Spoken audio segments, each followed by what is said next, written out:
അതെ, എല്ലാവർക്കും ഉപകാരപ്പെടുന്ന നല്ല നല്ല ടിപ്പുകളായിട്ടാണ് ഇന്ന് ഞാൻ വന്നിരിക്കുന്നത്. അപ്പോൾ നമുക്കിനി നേരെ വീഡിയോയിലേക്ക് പോകാം. അതെ, നമ്മൾ വളയൊക്കെ വാങ്ങിക്കുന്ന സമയത്ത് അളവ് വളയോ അല്ലെങ്കിൽ വള ഇട്ട് നോക്കി വാങ്ങിക്കാനൊന്നും പറ്റിയില്ലെങ്കിൽ ഒരു പ്രശ്നവുമില്ല. നമുക്ക് കറക്റ്റ് സൈസിലുള്ള വളകൾ വാങ്ങിക്കാൻ പറ്റും. അപ്പോൾ അതിനായിട്ട് ദേ ഈ ഒരു ഒറ്റ ഫോട്ടോയുടെ ആവശ്യമേ ഉള്ളൂ. അപ്പോൾ ഞാൻ ദേ ഒരു വള എടുത്തിട്ടുണ്ട്. എന്നിട്ട് വളയുടെ ഉള്ളിൽ ഒരു കോയിൻ വെച്ച് കൊടുത്തിട്ടുണ്ട്. ഒരു 10 രൂപയുടെ കോയിനാണ് വെച്ച് കൊടുത്തിരിക്കുന്നത്.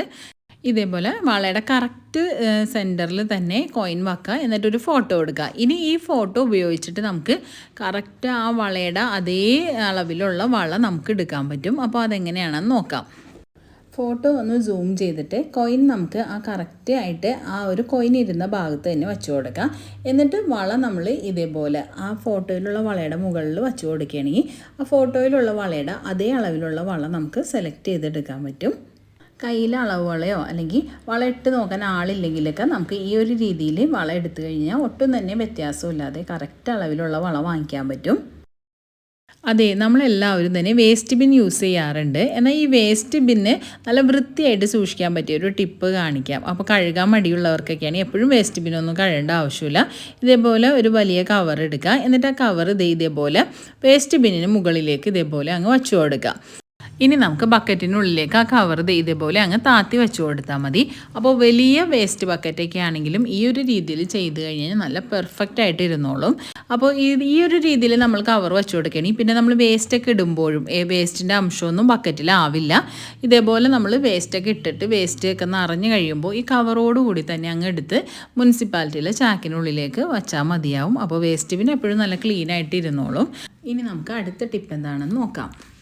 മിക്ക ആളുകളുടെ ഒരു വലിയ പ്രശ്നമാണ് മാനസിക സമ്മർദ്ദവും ഉറക്കക്കുറവൊക്കെ. അപ്പോൾ ഉറക്കമില്ലാതെ നിങ്ങൾ ബുദ്ധിമുട്ട് അനുഭവിക്കുന്ന സമയത്ത് ഉറക്ക ഗുളികേനെ ഒന്നും ആശ്രയിക്കേണ്ട ആവശ്യമില്ല. നമ്മുടെ ടെൻഷനൊക്കെ കുറച്ച് സുഖമായിട്ട് ഉറങ്ങാൻ പറ്റിയ ഒരു വെള്ളം നമുക്കുണ്ടാക്കാം. അപ്പോൾ 10 പൈസ ചിലവില്ലേ വെള്ളം ഉണ്ടാക്കാനായിട്ട്. ആദ്യം തന്നെ ഈ പഴം നന്നായിട്ടൊന്ന് കഴുകിയെടുക്കണം. പഴം കഴുകിയിട്ട് നമ്മൾ പഴത്തൊലിയാണ് എടുക്കുന്നത്. അപ്പോൾ പഴം നമുക്ക് ആവശ്യമില്ല. അപ്പോൾ ഈ പഴത്തൊലിയിൽ ഒരുപാട് ബെനിഫിറ്റ് ഉണ്ട്. പ്രത്യേകിച്ച് പൊട്ടാസ്യം, മാഗ്നീഷ്യം, അതേപോലെ തന്നെ ആൻറ്റി ഓക്സിഡൻസും ധാരാളം അടങ്ങിയിട്ടുണ്ട്. നന്നായിട്ട് കഴുകി വൃത്തിയാക്കിയതിന് ശേഷം പഴത്തൊലി നമുക്ക് ചെറിയ പീസാക്കി ഒന്ന് നുറുക്കിയെടുക്കണം. എന്നിട്ട് കുറച്ച് വെള്ളത്തിലേക്ക് ഇട്ട് ഇത് നന്നായിട്ട് തിളപ്പിച്ചെടുക്കുക. അപ്പോൾ ഈ വെള്ളത്തിലേക്ക് നമുക്കൊരു ചെറിയ പീസ് കറുവപ്പട്ട കൂടി ചേർക്കുകയാണെങ്കിൽ കറുവപ്പട്ടയുടെ ആ ഒരു നല്ല ഒരു ടേസ്റ്റും കൂടി വെള്ളത്തിന് കിട്ടും. അപ്പോൾ അത് നിർബന്ധമല്ല, വെറുതെ പഴത്തൊലി മാത്രം തിളപ്പിച്ചെടുത്താലും മതിയാവും. നിങ്ങളുടെ ഇഷ്ടം പോലെ ചെയ്യാം. കുറച്ച് നേരം നന്നായിട്ട് തിളപ്പിച്ചതിന് ശേഷം പഴത്തൊലി അരിച്ച് മാറ്റാം. എന്നിട്ട് ഈ വെള്ളത്തിലേക്ക് നമുക്ക് ഒരല്പം തേനും കൂടി ചേർത്ത് കുടിക്കാവുന്നതാണ്. അപ്പോൾ ഒരുപാട് ടെൻഷൻ അനുഭവിക്കുന്ന സമയത്തും അതേപോലെ ഉറക്കമില്ലാതെയൊക്കെ ബുദ്ധിമുട്ട് അനുഭവിക്കുന്ന സമയത്തൊക്കെ ഇതൊരു ഗ്ലാസ് കുടിച്ച് കഴിഞ്ഞ് കഴിഞ്ഞാൽ നല്ല സുഖമായിട്ട് ഉറങ്ങാൻ പറ്റും. പഴത്തൊലിയിൽ അടങ്ങിയിരിക്കുന്ന സെറാട്ടോണിനും അതേപോലെ തന്നെ ട്രിപ്റ്റോഫാനൊക്കെയാണ് നമ്മൾ ഉറക്കം വരുന്നതിനൊക്കെ ആയിട്ട് സഹായിക്കുന്നത്. അപ്പോൾ ഗുളികയൊന്നും കഴിക്കാതെ തന്നെ നാച്ചുറലായിട്ട് ഉറക്കക്കുറവൊക്കെ പരിഹരിക്കാവുന്നതാണ്. ഇനി നമുക്ക് അടുത്ത ടിപ്പ് എന്താണെന്ന് നോക്കാം. നമ്മൾ വെളുത്തുള്ളിയൊക്കെ ഉപയോഗിച്ചതിന് ശേഷം വെളുത്തുള്ളിയുടെ ഈ ഒരു ഞെട്ട് കളയാറാണ് പതിവ്. എന്നാൽ ഈ വെളുത്തുള്ളിയുടെ ഞെട്ട് കളയുന്നതിന് പകരം നമ്മൾ ഇതേപോലെ കടല, പയറൊക്കെ ഇട്ട് വെക്കുന്ന ടിന്നുകളിലേക്ക് ഇട്ട് വെക്കുകയാണെങ്കിൽ ഇതിനുള്ളിൽ പ്രാണിശല്യം ഒന്നും ഉണ്ടാവില്ല. ഒച്ച കയറുകയോ അല്ലെങ്കിൽ ഉറുമ്പ് കയറുകയോ ഒന്നും ഉണ്ടാവില്ല. അടുത്ത ടിപ്പ് എന്താണെന്ന് നോക്കാം. അപ്പോൾ നല്ല സോഫ്റ്റ് ആയിട്ടുള്ള ഇഡ്ഡലി, ദോശയൊക്കെ തയ്യാറാക്കാനായിട്ട് നമ്മൾ ഉഴുന്ന് വെള്ളത്തിലിടുമല്ലോ. ഉഴുന്ന് വെള്ളത്തിലിടുമ്പോൾ തന്നെ ഉഴുന്നിനോടൊപ്പം നമുക്ക് 1 സ്പൂൺ ഉലുവ കൂടി ചേർത്ത് കൊടുക്കാവുന്നതാണ്. അപ്പോൾ ഉഴുന്ന് ഞാൻ 2-3 പ്രാവശ്യം നന്നായിട്ട് കഴുകിയെടുത്തതാണ്. ഇനി നമുക്ക് 1 സ്പൂൺ ഉലുവ കൂടി ചേർത്ത് കൊടുക്കാം. ഇത് ചേർത്ത് കൊടുത്തിട്ട് നമ്മളിത് കുതിർന്ന് വരുമ്പോൾ ഉള്ള ആ വെള്ളം ഉണ്ടല്ലോ, ആ വെള്ളം പിന്നെ കളയരുത്. ആ വെള്ളം തന്നെ ഉപയോഗിച്ചിട്ട് വേണം നമ്മൾ ഉഴുന്നും അരിയൊക്കെ അരച്ചെടുക്കാനായിട്ട്. ഈ വെള്ളത്തിനും നല്ല ഒരു പവറുണ്ട്, ഫെർമെൻറ്റ് ചെയ്യുന്നതിന് പറ്റിയ ഒരു പവറുണ്ട്. അപ്പോൾ അതുകൊണ്ട് ഈ വെള്ളം നമ്മൾ കളയരുത്. ഇതേപോലെ കുതിരാൻ വെക്കുമ്പോൾ തന്നെ ഒരു പാത്രം വെച്ച് മൂടി വെക്കുക. ഈ വെള്ളം ഉപയോഗിച്ച് അരച്ചെടുക്കുക. അങ്ങനെ ചെയ്യണമെങ്കിൽ നല്ല സോഫ്റ്റ് ആയിട്ടുള്ള ഇഡ്ഡലിയും ദോശയൊക്കെ ഉണ്ടാക്കാൻ പറ്റും. അടുത്ത ടിപ്പ് ചെയ്യുന്നതിനായിട്ട് ഞാൻ ഒരു കുക്കറിലേക്ക് കുറച്ച് വെള്ളം ഒഴിച്ചു കൊടുത്തിട്ടുണ്ട്. ഇനി നമുക്ക് കുക്കറൊന്ന് മൂടി വെക്കാം. വിസിലിൻ്റെ ഭാഗം ഊരി മാറ്റാം.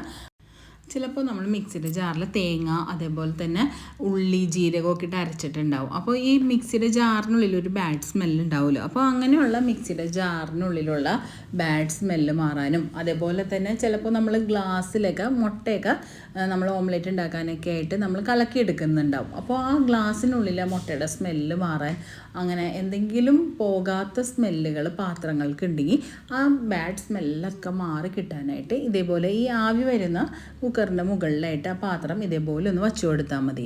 അപ്പോൾ ഗ്ലാസ്സിനുള്ളിലേക്ക് നന്നായിട്ട് ആവി കയറി കഴിയുമ്പോൾ ആ ബാഡ് സ്മെല്ലൊക്കെ മാറിക്കോളും. പിന്നെ നമുക്ക് വെറുതെ ഇതൊന്ന് കഴുകി എടുത്താൽ മതിയാവും. അപ്പോൾ എന്തെങ്കിലും ചീത്ത മണമുള്ള പാത്രങ്ങളൊക്കെ ഉണ്ടെങ്കിൽ ഇതേപോലെ ഒന്ന് ചെയ്ത് നോക്കിക്കോളൂ. അപ്പോൾ ഇത്രയേ ഉള്ളൂ ഇന്നത്തെ വീഡിയോ. അപ്പോൾ വീഡിയോ ഇഷ്ടമായിട്ടുണ്ടാവും കരുതുന്നു. ഇഷ്ടമായി ഫ്രണ്ട്സിനൊക്കെ ഒന്ന് ഷെയർ ചെയ്ത് കൊടുക്കണേ. അപ്പോൾ നിങ്ങളുടെ കമൻറ്റ് പറയാനും മറക്കരുത്. നെക്സ്റ്റ് ഒരു യൂസ്ഫുൾ വീഡിയോ ആയിട്ട് ഉടനെ വരാം. അതുവരെ എല്ലാവർക്കും ബൈ ബൈ. Thank you.